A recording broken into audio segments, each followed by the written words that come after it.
Jefferson Watch, Ramogi TV.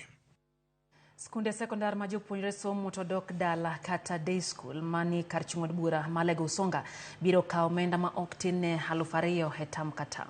Ma en kaluwore gi winjruok gi apisi dongruok mar CDF magwengo koro mabiro chulo omenda ma odong'.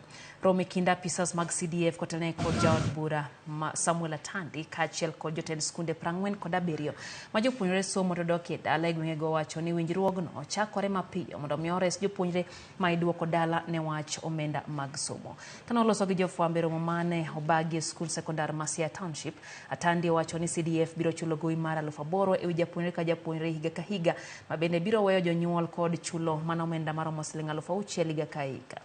Students in this constituency are going to pay 2,000 shillings per term. That is 6,000 shillings per year, in place of 14,000 shillings, which is the required fee that was being asked of them. And we have come up with this program after wide consultations with the principals, where the CDF resources are going to intervene. The process of selecting needy students through basari form filling is opaque and useless. That's why we are abandoning that process. For those in boarding schools, those in technical institutes and colleges, and those in public universities, those ones are the only ones who will be allowed to apply for bursaries directly.